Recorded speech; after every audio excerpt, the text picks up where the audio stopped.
Hello kids, welcome back to my channel Chalkboard. आज हम पढ़ेंगे कक्षा 4 का पाठ 5 दोस्त की पोशाक, जो एक बहुत मज़ेदार कहानी है। आइए देखते हैं इस कहानी में क्या है।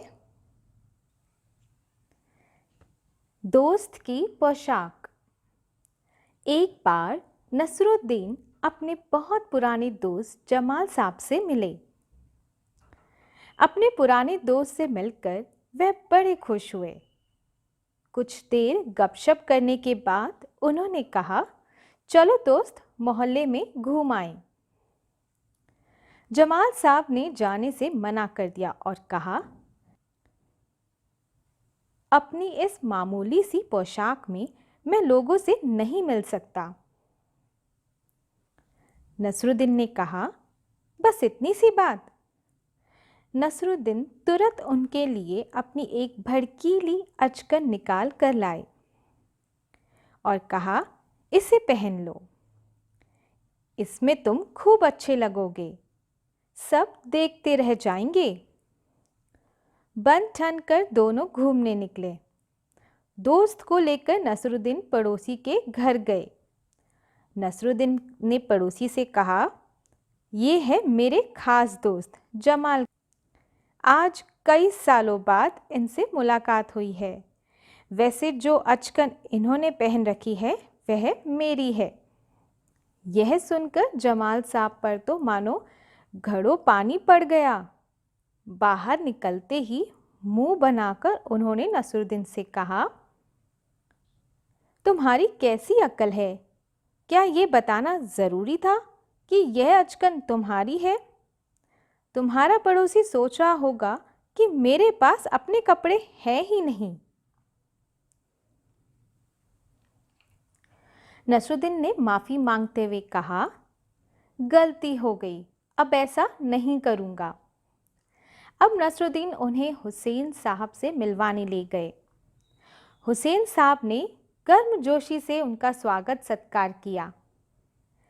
जब जमाल साहब के बारे में पूछा तो नसरुद्दीन ने कहा, जमाल साहब मेरे पुराने दोस्त हैं और उन्होंने जो अचकन पहनी है वह इनकी अपनी ही है।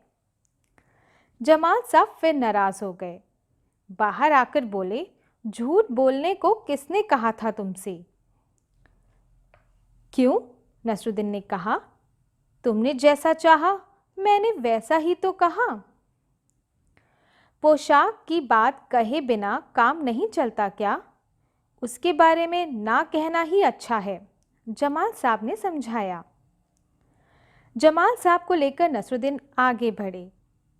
तभी एक अन्य पड़ोसी मिल गए।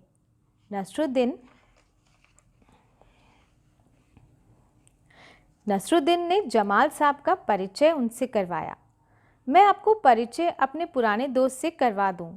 यह है जमाल साहब और इन्होंने जो अचकन पहनी है उसके बारे में मैं चुप ही रहूं तो अच्छा है। तो यह थी कहानी यहाँ तक। तो कहानी कैसी लगी आपको? आइए अब इसके कुछ प्रश्न उत्तर देख लेते हैं। तुम्हारे सवाल। कहानी के बारे में 5 प्रश्न बनाकर नीचे दी गई जगह में लिखें। कॉपी में उनके उत्तर लिखो। तो आइए हम कुछ 5 सवाल और उनके उत्तर करते हैं जो आपको कॉपी में भी करने होंगे। तो आप इसका पहला प्रश्न बना सकते हैं, नसरुद्दीन किससे मिलकर बहुत खुश हुए? तो आप इसका उत्तर लिख सकते हैं, नसरुद्दीन अपने पुराने दोस्त से मिलकर बहुत खुश हुए। दूसरा प्रश्न है, जमाल साहब ने नसरुद्दीन के साथ उनके मोहल्ले में घूमने से क्यों मना कर दिया था? तो इसका उत्तर है क्योंकि उन्होंने मामूली पोशाक पहनी हुई थी, इसलिए उन्होंने घूमने से मना कर दिया था। अगला प्रश्न बनाते हैं। यह सुनकर जमाल साहब पर तो मानो घड़ों पानी पड़ गया। क्या सुनकर जमाल साहब पर मानो घड़ों पानी पड़ गया? तो इसका उत्तर हम ऐसे लिखेंगे, जमाल साहब नसरुद्दीन की अचकन पहनकर अपने मोहल्ले में घूमने निकले। नसरुद्दीन अपने दोस्त जमाल साहब को लेकर पड़ोसी के घर गए। वहाँ परिचय कराते हुए बोले, इन्होंने जो अचकन पहनी है वह मेरी है। यह सुनकर जमाल साहब पर मानो घड़ों पानी पड़ गया। आइए अब एक और प्रश्न बनाते हैं। नसरुद्दीन ने किससे माफ़ी मांगी? तो इसका हम उत्तर लिख सकते हैं, नसरुद्दीन ने अपने दोस्त जमाल साहब से माफ़ी मांगी। ठीक है, अब एक और प्रश्न बनाते हैं। क्या नसरुद्दीन ने जानबूझकर गलती की? तो इसका उत्तर हम लिखेंगे, नहीं, वह थोड़ा भोला व्यक्ति था। उसे मालूम नहीं था कहाँ पर कैसी बातें करनी चाहिए। ठीक है, आइए अब अगला प्रश्न देखते हैं। तुम्हारी बात। नसरुद्दीन और जमाल साहब बन ठन कर घूमने के लिए निकले। तुम बन ठन कर कहाँ कहाँ जाते हो? तो आप इसका उत्तर लिख सकते हैं, आप बन ठन कर किसी के शादी समारोह में, किसी के घर, किसी के जन्मदिन की पार्टी पर आप बन ठन कर जाते हैं। तुम किस किस तरह से बनते ठनते हो? तो आप लिख सकते हैं, आप अच्छे कपड़े पहनकर, अच्छे जूते पहनकर बन ठन के निकलते हैं। तुम्हारी समझ से। तीसरे मकान से बाहर निकलकर जमाल साहब ने नसरुद्दीन से क्या कहा होगा? तो बताइए, यहाँ पे आपने कहानी सुनी है, तो उससे आपको क्या लगता है कि अगर वो तीसरे मकान में गए होंगे तो जमाल साहब ने नसरुद्दीन से क्या कहा होगा? उन्होंने कहा होगा, बस अब मुझे घर वापस जाना है। ठीक है, अगला है, जमाल साहब अपनी मामूली से कपड़ों में घूमने क्यों नहीं जाना चाहते होंगे? जमाल साहब, तो इसका उत्तर आप लिख सकते हैं, जमाल साहब को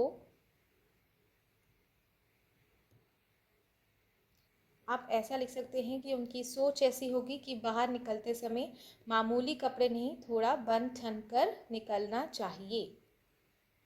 ठीक है, नसरुद्दीन अपनी अचकन के बारे में हमेशा क्यों बताते होंगे?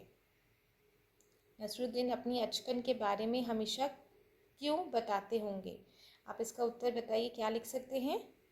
आप इसका उत्तर लिख सकते हैं, क्योंकि वह एक तो भोले व्यक्ति थे, उन्हें नहीं मालूम था कि कहाँ पे क्या बात करनी चाहिए।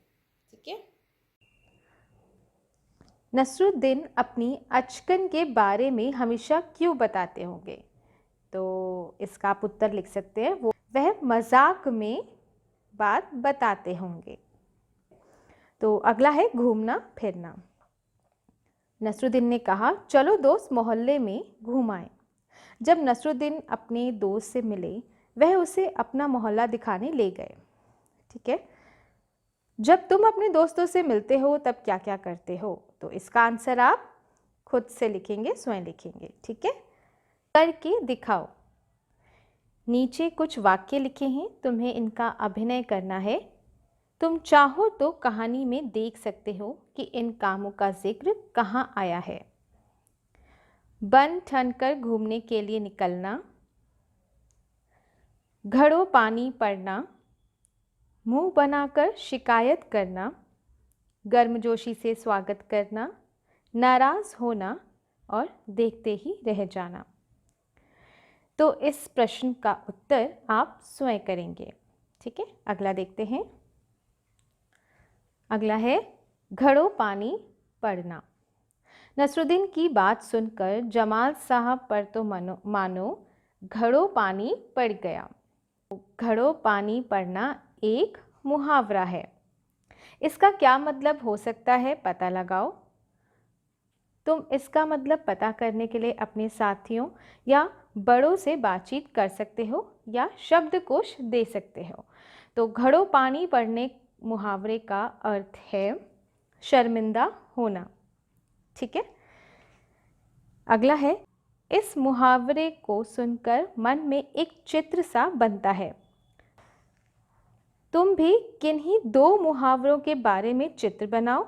कुछ मुहावरे हम दे देते हैं, चाहो तो इनमें से कोई पसंद कर सकते हो।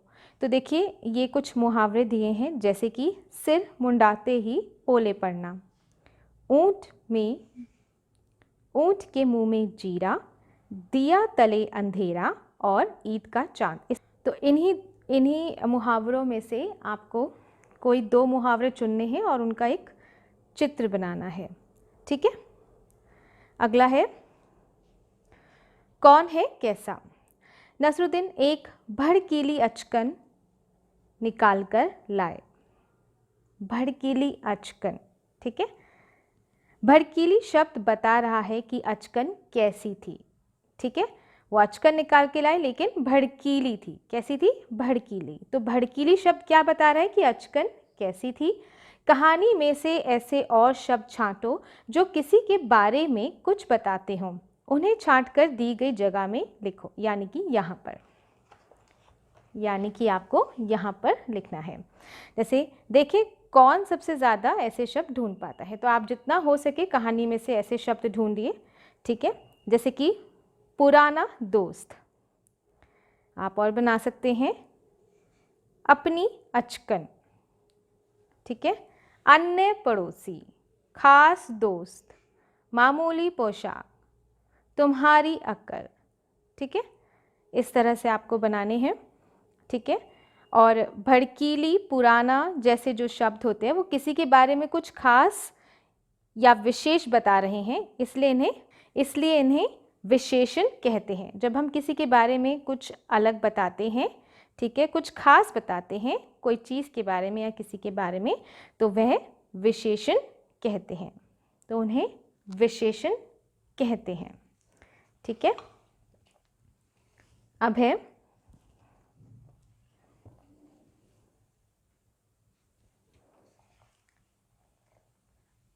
पास पड़ोस। पड़ोस के घर में जाकर नसरुद्दीन पड़ोसी से मिले। तुम अपने पड़ोसी बच्चों के साथ बहुत से खेल खेलते हो, पर क्या तुम उनके परिवार के बारे में जानते हो? चलो दोस्तों के बारे में और जानकारी इकट्ठी करते हैं। यदि तुम चाहो तो उनसे ये बातें पूछ सकते हो, जैसे घर में कुल कितने लोग हैं, उनके नाम क्या हैं, उनकी आयु क्या है, वे क्या काम करते हैं। ठीक है, आप इस प्रश्न का उत्तर भी आप स्वयं करेंगे। ठीक है, अगला लेते हैं, शब्दों का हेर फेर, यानी झूठा जूठा, झूठा जूठा। ठीक है, जैसे कि मैंने इन शब्दों को अभी बोलकर देखा है, ये मिलती जुलती आवाज़ वाले शब्द हैं। ज़रा से अंतर से भी शब्द का अर्थ बदल जाता है।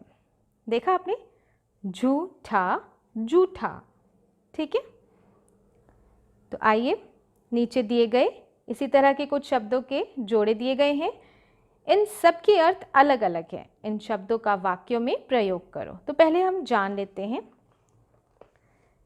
घड़ा, गढ़ा, घूम झूम, राज राज, हन फन, सजा सजा, खोल खौल। ठीक है, इन सभी, अगर आप देखेंगे तो इन सभी की आवाज़ मिलती जुलती है, पर इन सभी के शब्द अलग अलग, इन सभी के अर्थ अलग अलग हैं। जैसे घड़ा क्या होता है? पानी का घड़ा। ठीक है, और गड़ा यानी हम कोई चीज़ करते हैं।